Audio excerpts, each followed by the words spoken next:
আল্লাহ রাসূল বললেন, ও আমার উম্মতেরা তোমরা শোনো, পৃথিবীর হায়াত যদি একদিনও বাকি থাকে, ওই একদিনটাকে আল্লাহ 1001 বছরের সমান করে আল্লাহ পৃথিবীতে ইমাম মাহদিকে দুনিয়াতে আনবে। ইমাম মাহদি দুনিয়ার অন্য কোনো রক্তের মধ্যে আসবে না। আমার ফাতেমার 2 আওলাদ হাসান আর হুসাইনের রক্তের মাধ্যমে আমার মাহদি দুনিয়াতে আসবে। ইমাম মাহদি 40 বছর বয়স পর্যন্ত সে মাঠে ময়দানে উট দুম্বা ছাগল ভেড়া চড়াবে।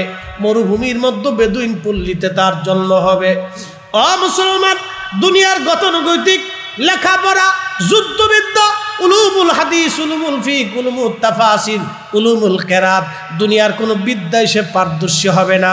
কোনো মাদ্রাসায় মক্তবে সে লেখাপড়া করবে না, কোনো প্রতিষ্ঠানে সে শিখবে না, তার উস্তাদ কেউ হবে না। সে এই 40টা বছর খালি উট দুম্বা ছাগল চড়াবে, হাবা গুবার মতো তারে দেখা যাবে। ইমাম মাহদির বাবার নাম আব্দুল্লাহ, ওনার নাম হবে মুহাম্মদ। নবী বলতেছ না আমার উম্মত, কিন্তু তার পরিচয় ইমাম মাহদি। একটা রজনীর ভিতরে আমার আল্লাহ ইমাম মাহদির কালবের ভিতরে আসমান জগৎ থেকে এলেমগুলি আমার মাহদির কালবের ভিতরে আল্লাহ ঢুকাই দিবে। সৃষ্টির সমস্ত এলেমগুলি আল্লাহ আমার মাহদির কালবের মধ্যে আল্লাহ ঢুকাই দিবে। সারা পৃথিবীতে আমি যেই রকম কালেমার হক প্রতিষ্ঠিত করেছি, আমার মাহদি তামাম দুনিয়াতে লা ইলাহা ইল্লাল্লাহু মুহাম্মাদুর রাসূলুল্লাহ সাল্লাল্লাহু আলাইহি ওয়াসাল্লাম, এই কালেমা তামাম পৃথিবীতে আমার মাহদি উড়াইয়া দিবে। তামাম পৃথিবীতে ইসলামী আইন চালু হয়ে যাবে। একবার জোরে বলা যাবে কি মারহাবা। এই দেশের বহু আম গাছের তলায় কতজনের কবর নিশ্চিহ্ন হয়েছে, কোনোদিন আর কবরের চিহ্ন খুঁজে পাওয়া যাবে না। বাঁশবাগানের নিচে কতজনের কবর হারিয়ে গেছে, আর কোনোদিন ওই কবর খুঁজে পাওয়া যাবে না। এমনও মানুষের কবর আছে রে, আজ ওই কবরের পাশে দাঁড়ানোর মতো কোনো মানুষ নাই। আর এমনও মানুষের কবর আছে যাদের সন্তানরা ওই কবরের পাশে দাঁড়ায় না, সন্তানদের হাতে সময় নাই, আপনজনদের হাতে সময় নাই। এই সব কবরওয়ালারা আজকের মাহফিলখানা দেখে বিরাট বড় খুশি হয়ে গেছে। আল্লাহু আকবার। না না হয় না, আরো জোরে বলেন আল্লাহু আকবার। কবরওয়ালাদের কাছে কোনো আটটুসি নাই, ওরা কিন্তু এটা বুঝতেছে না যে আটটুসির মাহফিল, আমাদের জন্য দোয়া হবে না। কবরওয়ালাদের কাছে কোনো আটটুসি নাই। অনেক ভাইদের অন্তরে আসতে পারে এটা আটটুসির মাহফিল, আমরা কেমনে যাব, আমি কেন যাব, কিন্তু কবরওয়ালাদের কাছে কোনো আটটুসি নাই। তাদের একটাই চিন্তা, মাহফিল যার হোক ওই মাহফিল থেকে আমাদের জন্য দোয়া হবে। কথা বলেন ঠিক কিনা?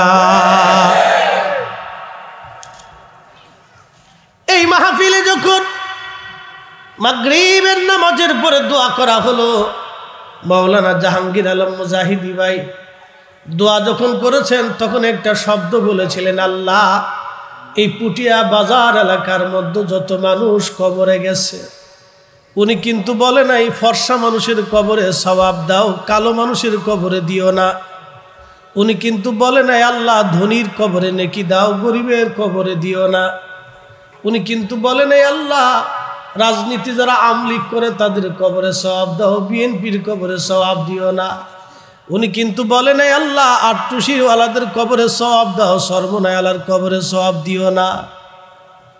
উনি কিন্তু বলে নাই আল্লাহ ফুরফুরালার কবরে সওয়াব দাও, সরসিনার কবরে দিও না।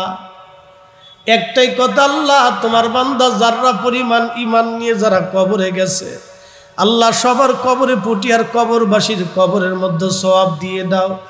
উনি কিন্তু বলেন আল্লাহ মাহফিলে যারা আসে নাই তাদের সওয়াব দিও না, যারা আইছে তাদেরকে দাও। আমরা দোয়ার সময় কিন্তু কাউরেই বাদ দেই না। কথা বলেন ঠিক কিনা?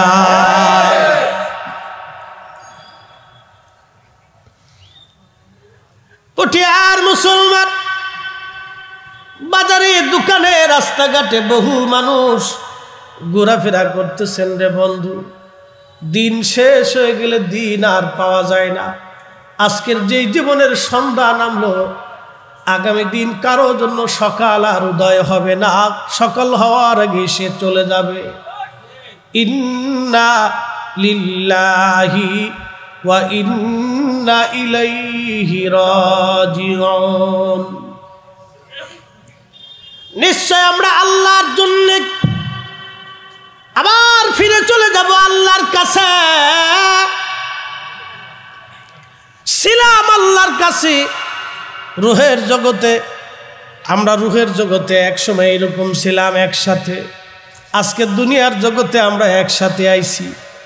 রুহের জগতে আল্লাহ, দুনিয়াতে কে অলি হবে রুহের জগতে মনোনীত হয়েছে, অলিয়া কে হবে রুহের জগতে মনোনীত হয়েছে।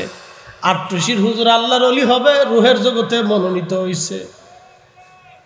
ওই অলির কাছে কারা যাবে রুহের জগতে মনোনীত হয়েছে। ভাগ্য যার ভালো তারা শাহজালালের কদমে যায়, নসিব যার ভালো সে শাহপরানের কদমে যায়, তকদির যার বুলন্দ সে আল্লাহর অলিদের কদমে ধন্না দেয়। কথা বলেন ঠিক কিনা? উঠিয়ার মুসলমান, দেশে বন্ধু বান্ধবের জন্য আপনারা দেওয়ানা হয়ে যান। বন্ধুরে না দেখলে বন্ধুর ঘুম আসে না। বিয়ে করতে যাবে বন্ধু ছাড়া বিয়ে করতে যায় না। বিদেশ যাবে বন্ধুর সাথে সময় না দিলে বিদেশে যাইতে মন চায় না। কিন্তু দুনিয়াতে এমন এক বন্ধু বানাইলেন, আপনি মরে যাওয়ার পরে বন্ধু একটা দিনের জন্য আল্লাহর দরবারে হাত বাড়াই নাই। কিন্তু আমার পীর মুর্শিদের মুরিদরা এমন এক বন্ধু হুজুর বলে দিয়েছেন, বাবা বিনা সুতার মালা গাইতে দিলাম। এমন একটা বন্ধু, বন্ধু কবরে চলে গেছে, আজও পর্যন্ত আমরা ভুইলা যাই না। কি কথা কন না কে? আমরা ফাতিহার ভিতরে স্মরণ রাখছি, নফল নামাজে স্মরণ রাখছি, মাহফিলের ময়দানে আমরা স্মরণ রাখছি। আল্লাহ আমরার পীর ভাই পীর বন্ধা যারা কবরে গেল, কবরগুলি জান্নাতের বাগান বানায় দাও। নফল নামাজের সওয়াব কবরে পৌঁছাও, ফাতিহা শরীফের সওয়াব কবরে পৌঁছাও, কোরআনের সওয়াব কবরে পৌঁছাও, মাহফিলের সওয়াব কবরে পৌঁছাও। এর চাইতে বড় বন্ধু দুনিয়াতে আর কেউ হইতেই পারে না। কথা বলেন ঠিক কিনা?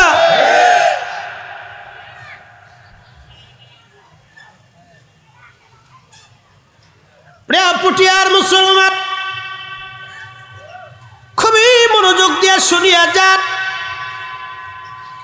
এ জমিন আল্লাহর, আসমান আল্লাহর, হায়াত মউত আল্লাহর হাতে।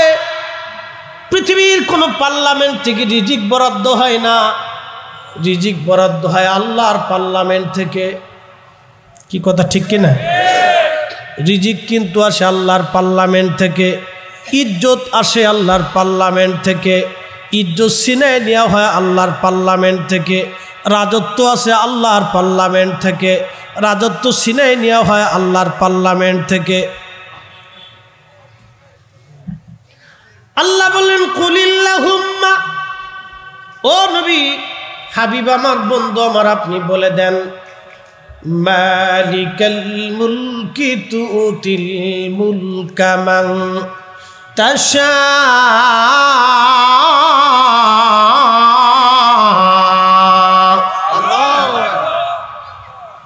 হুজুর আপনি বলে দেন, আমি যাকে খুশি রাজত্ব দান করি, যার কাছ থেকে খুশি আমি আল্লাহ রাজত্ব ছিনাই নেই।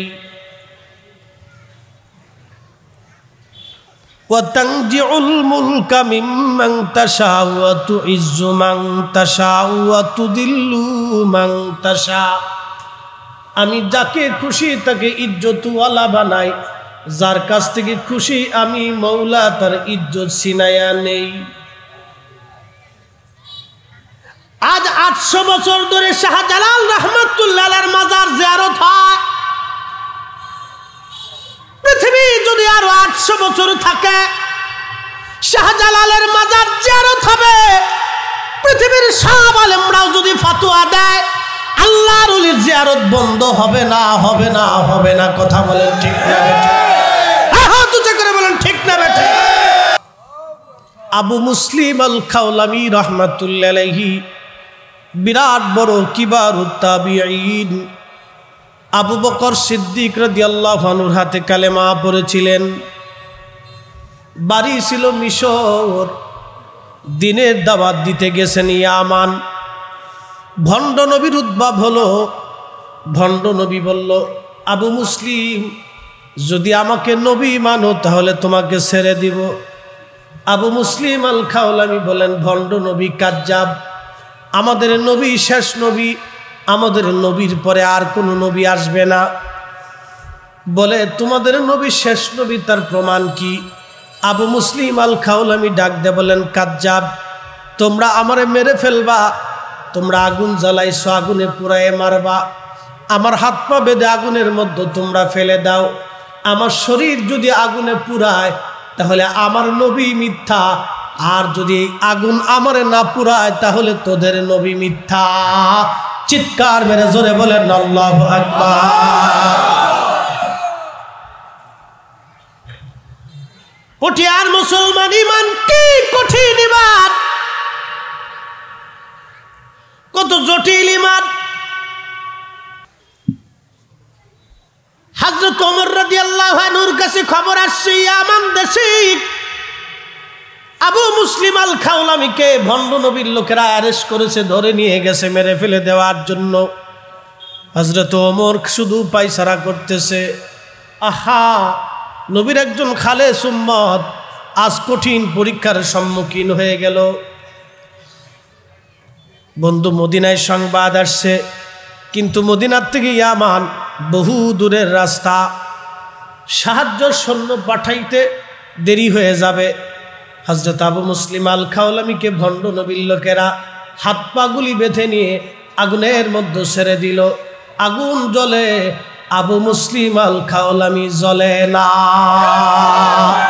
একসাথে জোরে বলেন না আল্লাহু আকবার। চিৎকার মেরে বলেন না ইয়া রাসূলুল্লাহ। নবীর উপরে ঈমান আনলে সেইভাবে নবীর উপরে ঈমান আনতে হবে। নরসিংদীবাসী সামাম পৃথিবীর সব এক পাশে দিয়ে দিবেন, সব ফেরেশতা, সব জিন, সব মানুষ, সব নবী, সব রাসূল, সব মাখলুক, সব সৃষ্টি এক পাল্লায় দিয়ে দিবেন। আমাদের নবীকে আর এক পাল্লায় দিয়ে রাখবেন, আমাদের নবীর ওজনের সমান হবে না। কথা বলেন ঠিক কিনা? ওই নবীর শান নিয়ে যারা ছোটখাটো করে বক্তব্য দেয়, বুঝবেন ওই হুজুরের মতো শয়তান হুজুর আর দুনিয়াতে একটাও নাই। প্রিয় মুসলমান যুবক ভাইরা, শিবপুরের মুসলমান, মাইকের আওয়াজ বহু দূরে যায়, কথাগুলি শুনে যাবেন। হায় হায় হায়, আবু মুসলিম আল খাওলামি ঈমান কত মজবুত। সেই দিন আবু মুসলিম আল খাওলামি আগুনের মধ্যে পড়ে গেল, ফেলে দেয়া হলো। আগুন জ্বলে, কিন্তু আবু মুসলিম আল খাওলামি জ্বলে না। কোরআন বলতেছে, আলা ইন্না আউলিয়া আল্লাহি লা খাউফুন আলাইহিম ওয়ালা হুম ইয়াহজানুন।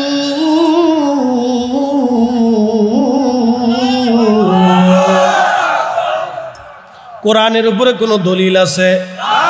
কোরআনের উপরে কোনো বাক্য আছে? আল্লাহর কালামের মতো এত সুন্দর কারো কালাম আছে? আল্লাহর কথার উপরে কারো দামি কথা আছে? আল্লাহর কথার মতো বিশুদ্ধ কোনো কালাম আছে? আল্লাহর কালামে, আল্লাহর জবানে আল্লাহ নিজে বলতেছে, আলা, সাবধান, সাবধান, সাবধান, ইন্না, নিশ্চয়, আউলিয়া আল্লাহি, আমার ওলি যারা, বন্ধু যারা, লা খাউফুন, কোনো ভয় নাই, ভয় তো নাই, ওয়ালা হুম ইয়াহজানুন, তাদের চিন্তাও নাই, ভয় তো নাই, চিন্তাও নাই, ভয় তো নাই, চিন্তাও নাই। একসাথে জোরে বলবেন কি মারহাবা। বাংলাদেশ স্বাধীন করছে কারা? জোরে বলেন। এটা কি সত্য না মিথ্যা? এদেশে সূর্য পূর্ব আকাশে উদিত হয়, পশ্চিম আকাশে ডুবে যায়। এটা যেমন সত্য, মুক্তিযোদ্ধারা আমার দেশ স্বাধীন করার সময় নিজের জীবন বাজি রেখে তারা যুদ্ধ করেছিল। আমার গ্রামে যুদ্ধ হয়েছে, 12 জন মুক্তিযোদ্ধা 200 মিলিটারির সঙ্গে যুদ্ধ করেছে, 11 জন শহীদ হয়েছিল, মাত্র 1 জন বেঁচে ছিল। দেশের ভালোবাসায় তারা তাদের জীবনকে কুরবানি করে দিয়েছিল, নিজের জীবনের দিকে তারা তাকায় নাই, দেশকে তারা ভালোবেসেছিল। এক সাগর রক্তের বিনিময়ে বাংলার স্বাধীনতা আনলে যারা, আমরা তোমাদের ভুলবো না, আমরা তোমাদের ভুলবো না। মোরা একটি ফুলকে বাঁচাবো বলে যুদ্ধ করি, মোরা একটি ফুলকে বাঁচাবো বলে যুদ্ধ করি, মোরা একটি মুখের হাসির জন্য অস্ত্র ধরি, মোরা একটি ফুলকে বাঁচাবো বলে যুদ্ধ করি। জীবনকে উপেক্ষা করে দেশের জন্য, মাটির জন্য যারা জীবন দিক শহীদ হয়ে এই দেশের স্বাধীনতা যারা নিয়ে আসলো, তারা মুক্তিযোদ্ধা, তারা দেশের শ্রেষ্ঠ সন্তান। কথা বলেন ঠিক না বেঠে? বাজান, রাজনীতির যে দল করেন সেটা আপনার, মুক্তিযোদ্ধারা কোনো রাজনীতির দলের না, তারা দেশের, তারা দেশের সম্পদ। খুব মনোযোগ দিয়ে কথাগুলি শুনে যাবেন। ও মুসলমান, আজ থেকে 800 বছর আগে এই জমিনে কালেমা কে আনলো? কালেমার জন্য কে মুক্তিযুদ্ধ করলো? কালেমার জন্য কে সেই দিন তলোয়ার ধরলো? কালেমার জন্য কে হাজার হাজার রাস্তা পথ সেই দিন কে উপেক্ষা করে আসলো? বৃষ্টি আর বিরাট বড় নদী, বিরাট বড় পথ সুদূর ইয়ামান হয়ে বাংলাদেশে আসলো, ইয়ামান দিয়ে সৌদি আরব হয়ে, এরপরে ইরাক হয়ে, ইরান দিয়ে পাকিস্তান হয়ে, এরপরে ভারত হয়ে বাংলাদেশ, হাজার হাজার মাইল পথ অতিক্রম করে এই জমিনে 360 জন আল্লাহর ওলি এসেছিলেন কালেমার একটা পতাকা কাঁধে নিয়ে। এই পতাকার নাম লা ইলাহা ইল্লাল্লাহু মুহাম্মাদুর রাসূলুল্লাহ সাল্লাল্লাহু আলাইহি ওয়াসাল্লাম। আজকে ওরা কারা এই কালেমার মধ্যে ভুল ধরে? ওরা কারা বুকে হাত বেঁধে নামাজ পড়ে ওরা বলল এই কালেমার মধ্যে ভুল আছে, মুহাম্মাদুর রাসূলুল্লাহ পাশাপাশি লেখা যাবে না, পাশাপাশি শিরিক। আরে শাহজালাল তো আজ থেকে 800 বছর আগে এই কালেমা আনছে। শাহজালালের দেওয়া কালেমাকে যারা ভুল ধরে, শাহজালাল ইয়ামানি কে? তিনি তো শুধু ইয়ামানি না, তিনি হাসানি ওয়াল হুসাইনি। হাসানি আর হুসাইনিকে, ইমাম হাসান আর হুসাইনের সরাসরি রক্ত, সরাসরি বংশ, সরাসরি আওলাদ। তিনি হজরতে শাহজালাল ইয়ামানি, শাহ মুস্তফা আল বাগদাদি, হাসানি আল হুসাইনি, সিফা সালাম নাসিরউদ্দিন রহমাতুল্লাহ আলাইহি, ফতে গাজী রহমাতুল্লাহ আলাইহি, কেল্লা শহীদ রহমাতুল্লাহ আলাইহি। মুসলমান খুব মনোযোগ দিয়ে যাবেন, এরা রসুল বংশের সন্তান। এদের রক্ত ধরে অনুযায়ী ইমাম মাহদী দুনিয়াতে আসবে। আল্লাহ রসুল বললেন, ও আমার উম্মতেরা তোমরা শোনো, পৃথিবীর হায়াত যদি একদিনও বাকি থাকে, ওই একদিন থেকে আল্লাহ 1001 বছরের সমান করে আল্লাহ পৃথিবীতে ইমাম মাহদীকে দুনিয়াতে আনবে। ইমাম মাহদী দুনিয়ার অন্য কোনো রক্তের মধ্যে আসবে না। আমার ফাতেমার 2 আওলাদ হাসান আর হুসাইনের রক্তের মাধ্যমে আমার মাহদী দুনিয়াতে আসবে। ইমাম মাহদী 40 বছর বয়স পর্যন্ত সে মাঠে ময়দানে উট দুম্বা ছাগল ভেড়া চড়াবে। মরুভূমির মধ্যে বেদুইন পল্লীতে তার জন্ম হবে। ও মুসলমান, দুনিয়ার গতানুগতিক লেখাপড়া, যুদ্ধবিদ্যা, উলুমুল হাদিস, উলুমুল ফিক, উলুমুল তাফাসির, উলুমুল কেরাত, দুনিয়ার কোনো বিদ্যায় সে পারদর্শী হবে না। কোনো মাদ্রাসায় মক্তবে সে লেখাপড়া করবে না, কোনো প্রতিষ্ঠানে সে শিখবে না, তার উস্তাদ কেউ হবে না। সে এই 40টা বছর খালি উট দুম্বা ছাগল চড়াবে, হাবা গুবার মতো তারে দেখা যাবে। ইমাম মাহদীর বাবার নাম আব্দুল্লাহ, ওনার নাম হবে মুহাম্মদ। নবী বলতে শোনো আমার উম্মত, কিন্তু তার পরিচয় ইমাম মাহদী। একটা রজনীর ভিতরে আমার আল্লাহ ইমাম মাহাদির কালবের ভিতরে আসমান জগৎ থেকে এলেমগুলি আমার মাহাদির কালবের ভিতরে আল্লাহ ঢুকাই দিবে। সৃষ্টির সমস্ত এলেমগুলি আল্লাহ আমার মাহাদির কালবের মধ্যে আল্লাহ ঢুকাই দিবে। সারা পৃথিবীতে আমি যেই রকম কালেমার হক প্রতিষ্ঠিত করেছি, আমার মাহাদি তামাম দুনিয়াতে ইলা ইলাহা ইল্লাল্লাহু মুহাম্মাদুর রাসূলুল্লাহ সাল্লাল্লাহু আলাইহি ওয়াসাল্লাম এই কালেমা তামাম পৃথিবীতে আমার মাহাদি উড়াইয়া দিবে। তামাম পৃথিবীতে ইসলামী আইন চালু হয়ে যাবে। একবার জোরে বলা যাবে কি মারহাবা।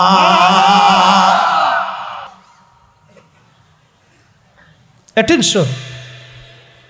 এতগুলি কথা কেন বললাম? ইমাম মাহাদি আসবে হাসান আর হুসাইনের রক্তে, শাহজালাল ইয়ামানিও হাসান হুসাইনের রক্তে। কথা কন না কেন? জোরে বলেন, আরো জোরে। 360 আউলিয়ার অনেকেই হাসান হুসাইনের রক্তে। কেউ যদি দাবি করে আমি সাইয়্যিদ নবী বংশের সন্তান, আর যদি দেখেন বিড়ি টানে, তাহলে বুঝবেন এ নবীর বংশের না। কি কথা কন না? কেউ যদি বলে আমি সাইয়্যিদ নবীর বংশের, নামাজ যদি না পড়ে, তাহলে বুঝবেন এটা নবীর বংশের না, এটা শয়তানের বংশের।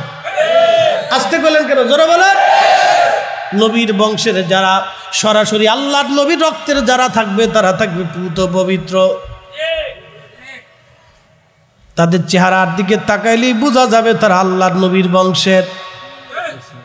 তাদের কার্যাবলীতেই বোঝা যাবে তারা রসুল বংশের। তাদের রক্তের ভিতরে নবীর রক্ত প্রবাহিত হয়, হাসান হুসাইনের রক্ত প্রবাহিত হয়। শিবপুরের মুসলমান শুনিয়া যান, সময় আমার খুব, এখান থেকে সেরে আমি 2500 যাব, 2500 সেরে আমি আবার রায়পুরে যাব। কালকেও 3টা করছি, জোহরের পর থেকে রাত 1টা 2টা পর্যন্ত। আজকেও 3টা, কালকে 2টা, তারপরের দিনও 3টা, বিরাম নাই। হুজুর গুনান ঘুমান করছি, আজকে 4 ঘন্টা ঘুমাইছি, গতকাল 5 ঘন্টা। আপনারা ভাবেন ফরিদি সাহেব চেহারা তো ভালোই মাশাআল্লাহ দেখা যায়, আসলে আমরা যোগাইতে পারি না। শক্তি যিনি দেন সেই মালিকের নাম আল্লাহ। বরকত আমি এক জায়গা থেকে খাইছি পাইছি। আমার পীরের বাড়ি 12 বছর, 12টা বছর আমি আমার পীরের বাড়ির তাবারক খাইছি। 12 বছর খেয়ে খেয়ে খেয়ে খেয়ে মানুষ হয়েছি। 12 বছর ধরে খাইছি, 12 বছর। একটা দিনের জন্য ওই তাবারকের প্রতি আমার বিতৃষ্ণা আসে নাই। আজকে সত্য কথা বলে দিয়ে যাই, ওই খানার প্রতি একটা দিনের জন্য আমার বিতৃষ্ণা আসে নাই। প্রিয় নরসিংদীর মুসলমান শুনিয়া যান, কেন ইতিহাস আজকে টান দিলাম।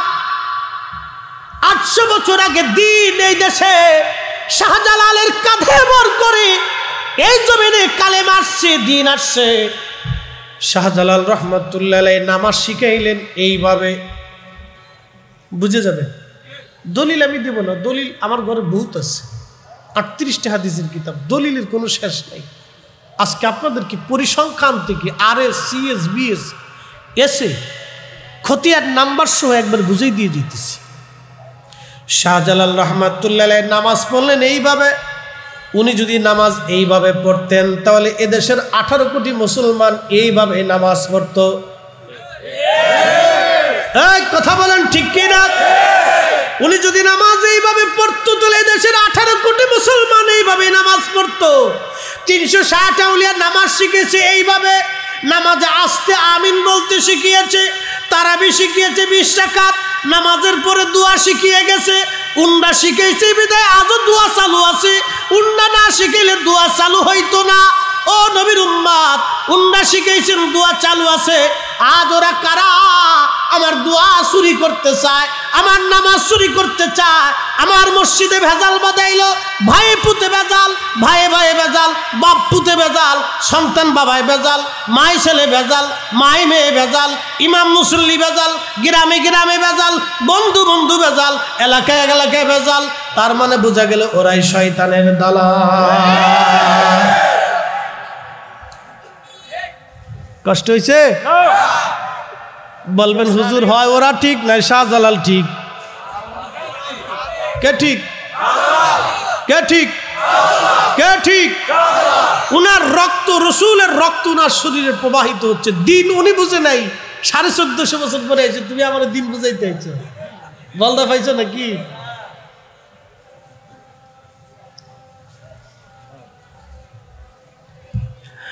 পটিয়ার মুসলমান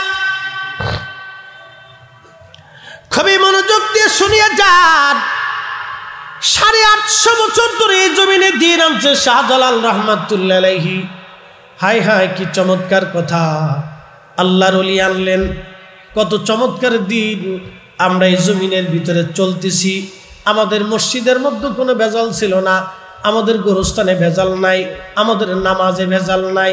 আমরা কারো ব্যক্তিগত তরিকায় নামাজ পড়ি না, আমরা নবীর তরিকায় নামাজ পড়ি, আমরা নবীর তরিকায় দোয়া করি। কথা ঠিক কিনা? মনোযোগ দিয়েন, তাহলে বোঝা গেল শাহজালাল রহমাতুল্লাহ আলাইহি সহ এই জমিনের যত ওলি আল্লাহ ছিলেন, শাহজালাল রহমাতুল্লাহ আলাইহি ওনার রক্তধারা হলো রসুল করিমের রক্তধারা, আল্লাহর হাবিবের রক্তধারা। ওই রক্তধারা অনুযায়ী দুনিয়াতে আর একটা রক্তধারা, ওই রক্তধারা অনুযায়ী দুনিয়াতে একজন ইমাম আসবে। সেই ইমামের নাম ইমাম মাহদী আলাইহিস সালাম। একবার জোরে বলা যাবে কি মারহাবা? আল্লাহুম্মা সাল্লি আলা সাইয়্যিদিনা মাওলানা মুহাম্মদ ওয়া আলা আলি সাইয়্যিদিনা মাওলানা মুহাম্মদ। এ ওলি আল্লাহর বাংলাদেশ, শহীদ গাজীর বাংলাদেশ, রহম করো আল্লাহ, রহম করো আল্লাহ। এই ওলি আল্লাহর বাংলাদেশ, শহীদ গাজীর বাংলাদেশ, রহম করো আল্লাহ, রহম করো আল্লাহ।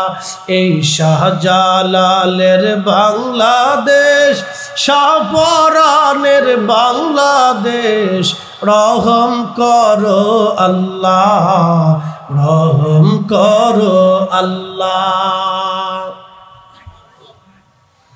শাহজালাল রহমাতুল্লাহ আলাইহি জায়নামাজ দিয়ে নদী পার হইছে। সুবহানাল্লাহ। বাড়ি যাইয়া কি দিয়ে? বর্তমানে সুরমা নদী, আর 800 বছর আগের সুরমা নদী কিন্তু এক নদী ছিল না।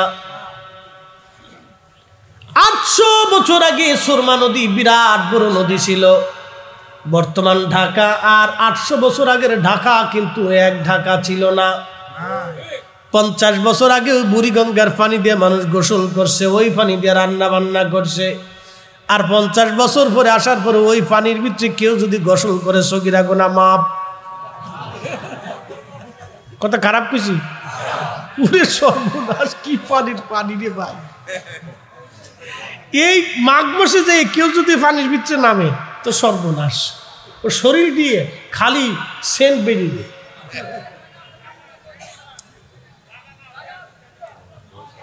বসি, আমরা বসে পড়ি।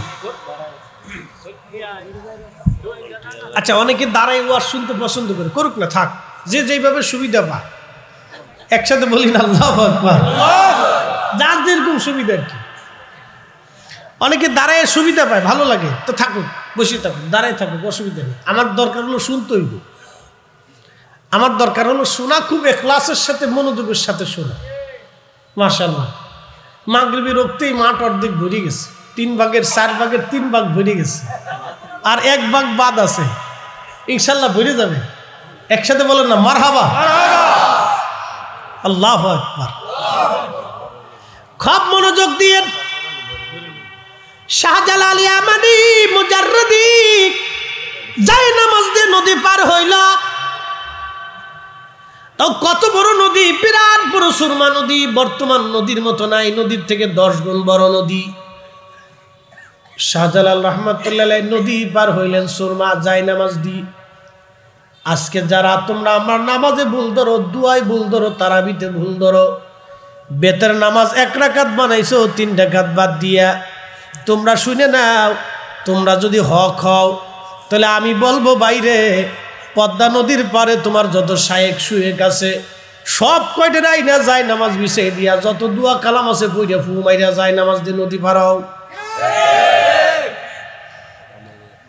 যদি ফু দিয়া যায় নামাজ দিয়া নদী পার হইতে পারো পদ্মা নদী, আমি ফরিদি বিনা দলিলে তোমাদের কথা মাইনে নিব। আর যদি যাই নামাজ দিয়ে নদী পার হইতে না পারো তাহলে জুতার বাড়ি কিন্তু একটাও মাটিতে পড়বে না। হ্যাঁ তুই করে বলেন ঠিক কিনা? হ্যাঁ তোমরা ঠিক না, শাহজালাল ঠিক। যদি শাহজালাল ঠিক হয় তো তোমরা বেঠিক, তোমরা ঠিক হলে শাহজালাল বেঠিক, আর শাহজালাল যদি বেঠিক হয়ে থাকে তো যাই নামাজ দিয়ে পদ্মা নদী পার হও। কি কথা খারাপ কইছি? আমারও তো দলিল লাগবে না, তুমি আমাকে একবারে সোজা দলিল দাও। আবু মুসলিম আল খাওলামি আগুনের ভিতরে পড়ে গেছে, বন্ড নবীর লোকেরা তোর আগুনের মধ্যে ফেলাইছে, আগুন জ্বলে, আবু মুসলিম জ্বলে না।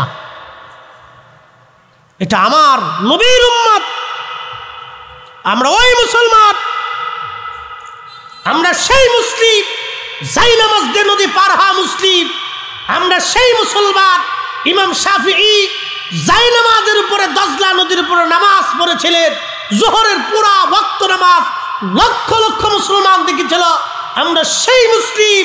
হযরত হুজুর গাউসে পাক মহিউদ্দিন আব্দুল কাদের জিলানী রাহমাতুল্লাহি আলাইহি মুরাকাবায় লৌহে মাহফুজের পৃষ্ঠা দেখতে পারতেন। আমরা সেই মুসলিম। আমাদের আকাবির মুজাদ্দিদ আল ফেসারি সেরহিন্দি ফারুকি বাঘের সিংহের খাসার ভিতরে তাকে দিয়ে দেওয়া হলো, সিংহ মাথা নত করে আল্লাহর ওলির কদমে চুমা দিয়ে বলে, হুজুর দুনিয়ার কেউ না চিনলেও আমি চিনি, আপনি জামানার মুজাদ্দিদ। তেলের গাড়ি তেলে চলে,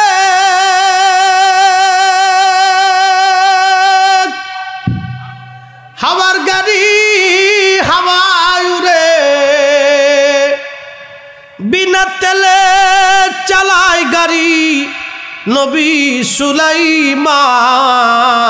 আমরা সেই মুসলমান, আমরা সেই মুসলমান। লা ইলাহা ইল্লাল্লাহ, জোরে লা ইলাহা ইল্লাল্লাহ, লা ইলাহা ইল্লাল্লাহ, লা ইলাহা ইল্লাল্লাহ, লা ইলাহা ইল্লাল্লাহ, লা ইলাহা ইল্লাল্লাহ। হাসবি রব্বি জাল্লাল্লাহ, মা ফি কলবি গায়রুল্লাহ।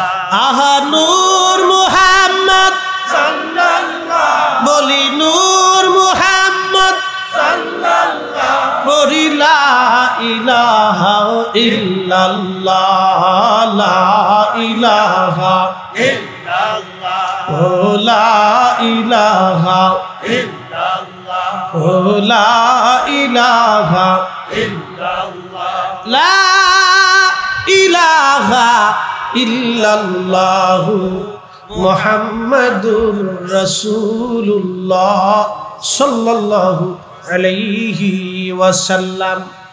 আবু মুসলিম আল খাওলামি রাহমাতুল্লাহি আলাইহি, আগুন জ্বলে রে আবু মুসলিম জ্বলে না।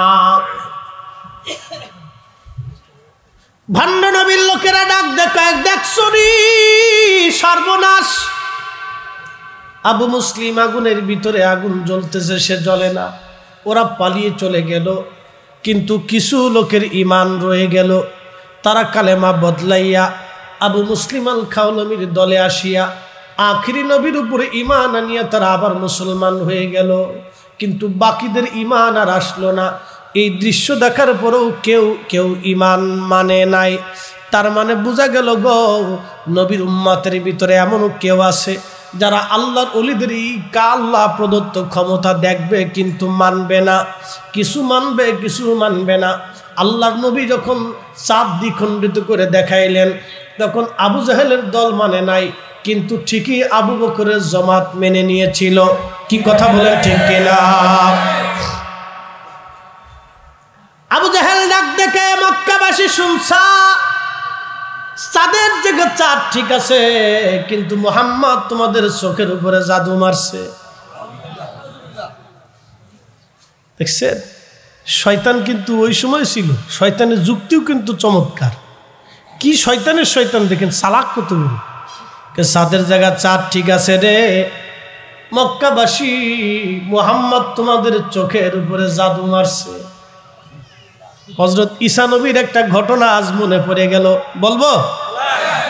হযরত ঈসা আলাইহিস সালাতু ওয়াস সালাম তিনি এক পথ দিয়ে রওনা করলেন, বহু দূরে যাবেন। ঈসা আলাইহিস সালাম সঙ্গী হয়ে গেল তিনার একজন উম্মত।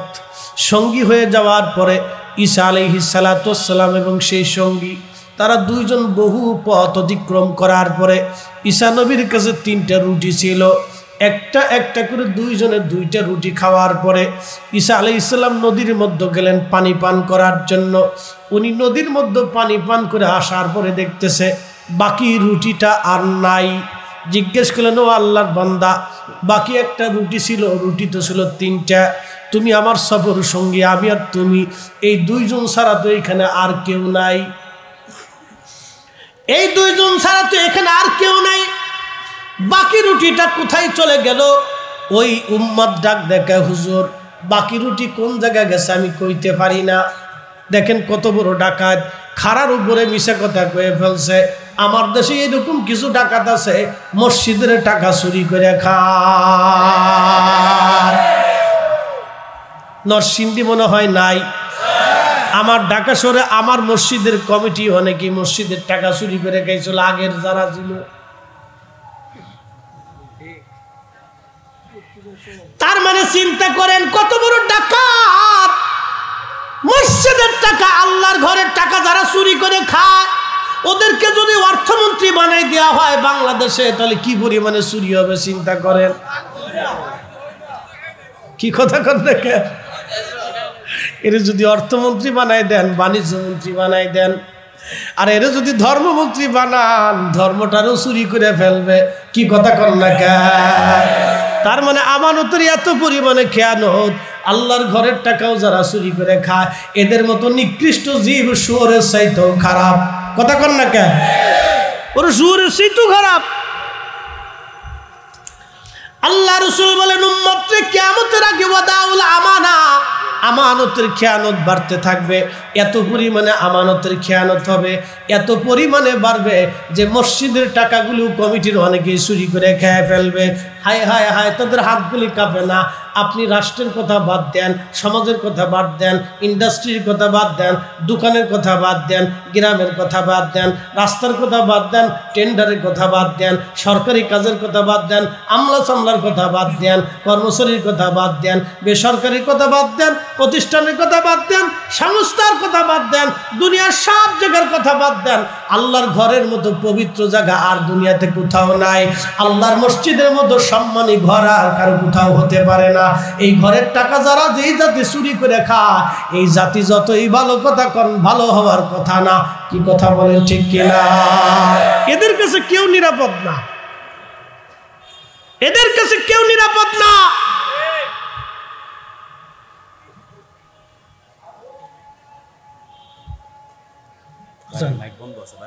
বাইরেটা বন্ধ না? আচ্ছা, প্যান্ডেলটা ঠিক আছে। আমরা মাহফিল চলবে, আমরা নামাজ পরে পরে নেব, একটু আমাদেরটা একটু লেটে পড়ব, আমরা আর একটু বাড়াবো। আশেপাশের মসজিদে নামাজ হোক, আমাদের বাহিরের মাইক আপাতত বন্ধ, ভিতরেরটা চলবে ইনশাল্লাহ। বলি না মারহাবা? নামাজ আমরা এখানে পড়ে নেব ইনশাল্লাহ। আল্লাহ তৌফিক দিক, সকলে বলে না আমিন। একটু জিকির করি লা ইলাহা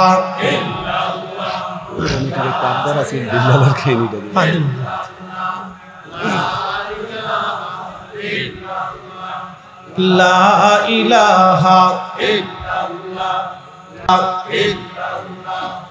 লা ইলাহা ইল্লাল্লাহু মুহাম্মাদুর রাসূলুল্লাহ সাল্লাল্লাহু আলাইহি ওয়াসাল্লাম। একবার জোরে বলা যাবে কি আল্লাহু আকবার? এত পরিমাণে আবেগ, সন্তান বাবার আমানত রাখবে না, মায়ের আমানত রাখবে না। আজকে তাই হয়েছে, অধিক পরিমাণে সন্তান বাবা মারে দেখতে পারে না। অনেক সন্তান বিয়ে হওয়ার পরে জুদা হয়ে যায়। কি কথা কন না কেন? বাবা বৃদ্ধ হয়ে গেছে, ভালো কিছু খাইতে মন চায়, বাবা যদি কিছু খাইতে চায়, ছেলে ধমক দিয়ে বলতেছে বাবা বুড়ো হয়ে গেছে, খালি খাবার চায়, খালি খাবার চায়। আহা, কোন সন্তান যদি বাবাকে ধমক দেয় বলে বুড়া মরে না, খাইতে মন চায় খালি, ওই সন্তান সুরের চাইতে নিকৃষ্ট, খারাপ। সমাজ থেকে ওরে জুতা দিয়ে বাইরিয়ে সমাজ থেকে তারাই দিতে হবে। কথা বলেন ঠিক কিনা? ও সমাজ থেকে ওরে জুতা দিয়ে বাইরিয়ে সমাজ থেকে তারাই দিত। ও সমাজের নিকৃষ্ট জীব, এদেরকে দিয়ে সমাজ কলুষিত হচ্ছে। আজ প্রিয় মুসলমান, পটিয়াবাসী, শিবপুরবাসী, কথাগুলি ভালো করে শুনে যাবেন। এই বাজারে বহু মানুষ আছেন, বিরাট বড় বড় ব্যবসায়িক আছেন, আমানতের এত পরিমাণে খেয়ানত। ব্যবসায়িক চিন্তা করে কাস্টমার ঠকাইলে আমি বুঝি জিতে গেলাম, কাস্টমার চিন্তা করে দোকানদারে ঠকাইলে মনে আমি জিতলাম। আচ্ছা আপনারা বলেন, মানুষ ঠকায় কি জিতে না ঠকে? মানুষ ঠকায়, সে নিজে ঠকে, সে জিতে না। যে মানুষ ঠকায় সে নিজে ঠকে, সে জিতে না। যে মানুষ ঠকায় সে নিজে ঠকে, সে জিতে না। হযরত ঈসা আলাইহিস সালাম ডাক দিয়ে বলেন, ও আল্লাহর বান্দা, বাকি রুটিটা কোন জায়গায় গেল? বলে হুজুর আমি কইতে পারি না। দেখেন কত বড় ডাকাত। হযরত ঈসা আলাইহিস সালাম তার সাথে নিয়ে আবার রওনা দিলেন। বহুদূর যাওয়ার পরে ঈসা রুহুল্লাহ আলাইহিস সালাতু ওয়াস সালাম একটা হরিণকে দেখলেন, দুইটা বাচ্চা নিয়ে রওনা করছে। হযরত ঈসা নবী হরিণের বাচ্চাকে ডাকলেন, এদিকে আসো। একটা হরিণের বাচ্চা আল্লাহর নবীর সামনে দৌড়ায় চলে আসলো। একবার জোরে বলা যাবে কি মারহাবা? হরিণের বাচ্চা দৌড়ে আসছে। আমাদের নবী বিশুদ্ধ ঘটনার ভিতরে আসছে। ইমাম বাইহাকি দালাইলুন নবুয়তের মধ্যে বিশুদ্ধ সনদে হাদিস খানা লেখছেন, আমাদের নবী একদিন রাস্তা দিয়ে যাচ্ছিলেন। এমন সময় একটা হরিণ, মা হরিণ রাস্তার পাশে বাঁধা ছিল। মা হরিণ নবীজিকে সালাম দিল, আসসালামু আলাইকা ইয়া রাসূলুল্লাহ। আমার দেশের নজদি মার্কা মৌলবীরা এই ঘটনাকে জাল ঘটনা বলে থাকে। কানার ঘরের কানা, কিয়ামত পর্যন্ত টাইম দিয়ে গেলাম। এই ঘটনাকে যদি জাল প্রমাণ করতে পারো, ফরিদি সাহেব হাতে ছুরি পড়বে, ঘড়ি পড়বে না। আর যদি তোমরা প্রমাণ করতে না পারো, তাহলে জুতার বাড়ি একটাও কিন্তু মাটিতে পড়বে না। আমার নবীর ইজ্জতের চাদর ধরে টানলে আমরা মুসলমান বরদাস্ত করব না। কথা কন ঠিক কিনা? নারে তাকবীর, নারে রিসালাত।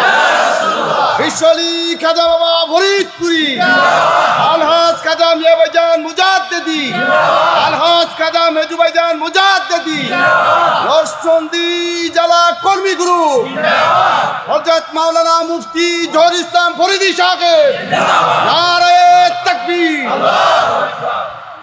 এই ঘটনা অনেক সিরাতবিদ তিনাদের কিতাবের মধ্যে লেখছে। আমি কয়জনের নাম বলবো? নাম বলতে গেলে ওয়াজের সময় শেষ হয়ে যাবে। পুটিয়ার মুসলমান আপনারা শুনিয়া যান। হরিণ নবীজিকে সালাম দিল, আল্লাহর নবী দাঁড়াইলেন। হরিণ বলে, হুজুর ক্ষমা করবেন, আপনাকে দাঁড়া করাইছি। বলে কি জন্য দাঁড়া করাইছো? হরিণ বলো। হরিণটা ডাক দেয়, বলি ইয়া রাসূলুল্লাহ, একজন লোক আমাকে জঙ্গল থেকে ধরে নিয়ে আসছে। হুজুর আমার দুইটা বাচ্চা আছে, আমার দুইটা বাচ্চা পাহাড়ের মধ্যে কোনায় পড়ে আছে। নবী গো, ওরা আমার সন্তান। ইয়া রাসূলুল্লাহ, আমি মা, ওরা না খেয়ে আছে, আপনি আমাকে একটু ছেড়ে দেন। নবী গো, আমার সন্তানদেরকে দুধ পান করাইয়া আমি আবার ফিরে আসবো। যুবক রে, মা কি জিনিস এখান থেকে তুমি শিখে যাও। মা কি জিনিস তুমি এখান থেকে শিখো। একটা হরিণের কলিজার ভিতরে সন্তানের প্রতি কি পরিমাণে দরদ। নবীজির কদমে হরিণটা কাঁদে, বলে হুজুর দয়া করে আপনি আমার ছেড়ে দেন, আমি আমার সন্তানদেরকে দুধ পান করে আবার আপনার কদমে ফিরে আসবো। ও যুবক রে, তুমি মাকে কষ্ট দাও, মাকে ধমক দাও, মাকে গালি দাও, গভীর রাত্রে করে তুমি ঘরে ফিরে আসো, মা ঘরের মধ্যে পায়চারা করতে থাকে। গভীর রাত্রে পরে তুমি ঘরে ফিরে আসো, মা পায়চারা করে। ভালো কথা বললে মাকে ধমক দাও। যুবকরে, আল্লাহর আরশে মুআল্লা তখন কাঁপতে থাকে। আমার মালিক তোমার সঙ্গে সম্পর্ক ছিন্ন করতে চায়। বন্ধুরে, মাকে কষ্ট দিবি না, মাকে ধমক দিবি না, বলে দিয়ে যায়। মাকে ধমক দিবি না, বাবাকে গালি দিবি না, তোর কপাল নষ্ট হবে, তকদির ধ্বংস হয়ে যাবে, চিরকাল ধ্বংস হয়ে যাবি। তোর জীবনের কোনো আমল তোকে জান্নাতে নিতে পারবে না, তোর জীবনের কোনো বুজুর্গি তোমাকে জান্নাতে নিতে পারবে না। যদি বাবা মাকে বেজার করে একবার কবরে চলে যাও, তোমার দুনিয়াও বরবাদ হবে, কবরও বরবাদ হবে, হাসরের মাঠ তোমার জন্য বরবাদ হবে। কথা বলেন ঠিক কিনা? ওগো মা, তুমি এ ধরনের শ্রেষ্ঠ নিয়ামত, তোমারই পদ তলে রয়েছে জান্নাত, তোমারই পদ তলে রয়েছে জান্নাত। প্রিয় নবী ডেকে বলল, হরিণ তুমি কি আবার ফিরে আসবা? হরিণ বলে, হ্যাঁ ইয়া রাসূলুল্লাহ। নবী গো, আমি আপনার সাথে ওয়াদা করলাম, আমি আমার বাচ্চাদেরকে দুধ পান করাইয়া আবার আপনার কাছে ফিরে আসব। আল্লাহর নবী হরিণের বাঁধন ছেড়ে দিলেন। বাঁধন ছেড়ে দেওয়ার পরে হরিণ চলে গেল। হরিণ যাইয়া তার দুইটা বাচ্চারে দুধ পান করাইলো মা হরিণ। যুবকরে, মা চিনে যাও, একটা হরিণের কলিজায় মায়ের প্রতি যদি এমন দরদ হয়, তাহলে মা সন্তানকে কি পরিমাণে ভালোবাসে। বন্ধুরে, মনোযোগ দিয়ে কথাগুলি আর শুনে যাবেন। বাজার দলিল দিয়ে মানুষকে বোঝানো যায় না। এটা এমন একটা ঘটনা নবীর জীবনে ঘটেছিল। ইমাম বাইহাকি রাহমাতুল্লাহি আলাইহি বিশুদ্ধ সনদে দালাইলুন নবুয়াতের মধ্যে ঘটনাখানা লিখেছেন। আমার নবী যে নবী, আমাদের নবী আখিরি নবী, তার প্রমাণ দিতে যাইয়া ইমাম বাইহাকি কিতাবের মধ্যে লেখে, হরিণ চলে গেছে দুধ পান করাইতে। মালিক উঠে আসছে, উঠে এসে দেখতেছে তার এখানে হরিণ নাই। মালিক এসে নবীকে সালাম দিল। নবীজি বললেন, তুমি কি হরিণ ধরে আনছো? বলে, হ্যাঁ ইয়া রাসূলুল্লাহ, আমি হরিণ ধরে আনছিলাম। আল্লাহর নবী, হরিণ কোথায় গেল? বলে, হরিণ আমি ছেড়ে দিয়েছি, হরিণ আবার আমার কাছে ফিরে আসবে। শোনো, তুমি হরিণটাকে ধরে নিয়ে আসছো, তার দুইটা বাচ্চা আছে।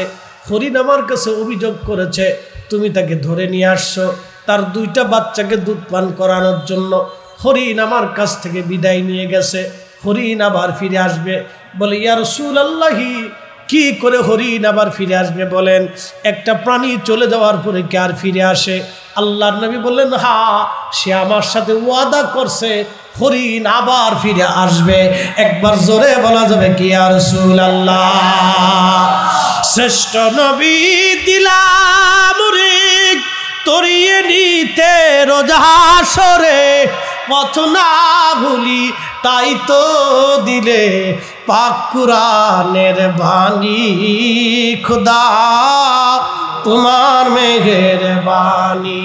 বলেন, সুন্দর ফুল সুন্দর ফল মিঠা নদীর পানি, খোদা তোমার মেঘের বাণী, খোদা তোমার মেঘের বাণী। ওই ব্যক্তি বলে, হুজুর তাহলে দেখি হরিণ ফিরে আসে কিনা। বলে, তুমি দাঁড়াও, হরিণ আবার আসবে। সে আমার সাথে ওয়াদা করছে বাচ্চাদেরকে দুধ পান করে ফিরে আসবে। চিৎকার মেরে জোরে বলবেন কি আল্লাহু আকবার। হায় হায় হায়, বিড়াল কুত্তা ছাগল। আচ্ছা আপনারা বলেন, বিড়াল কি অপারেশন সম্পর্কে কিছু জানে? হ্যাঁ। আচ্ছা আপনার বাড়ির গরুটা, সে কি মানুষের চিকিৎসা সম্পর্কে তার কোনো জ্ঞান আছে? নাই। গরুর যেমন ডাক্তারের চিকিৎসা বিদ্যা সম্পর্কে যেমন জ্ঞান নাই, আমরা সাধারণ মানুষ হইয়া নবীর এলেম নিয়ে যারা প্রশ্ন তোলে ওরা ওই রকম গরু গাধার মতো। হাত উঁচু করে বলেন ঠিক কিনা? গরু গাধার মতো।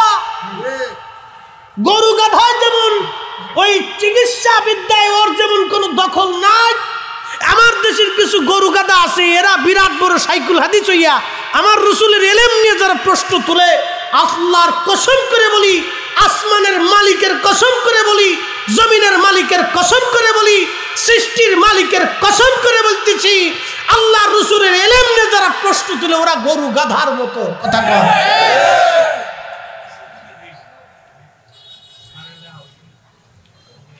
হরিণ চলে গেছে, বাচ্চাদেরকে দুধ পান করাইলো, দুধ পান করে হরিণ ফিরে আসে, বাচ্চারাও হরিণের পিছে পিছে দৌড়ায় আসছে। বাচ্চা তো বাচ্চা, মা যেখানে যায় বাচ্চা সেখানে যায়, মা যেখানে যায় সন্তান সেখানে যায়, মা ছাড়া সন্তান থাকতে পারে না।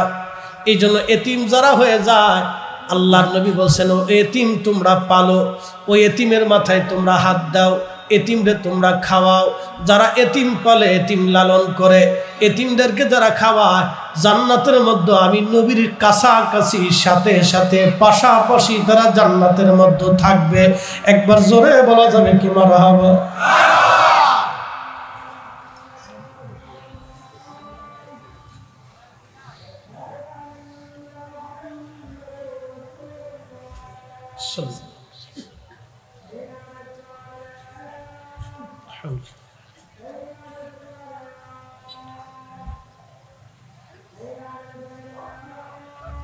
لا حول ولا قوة.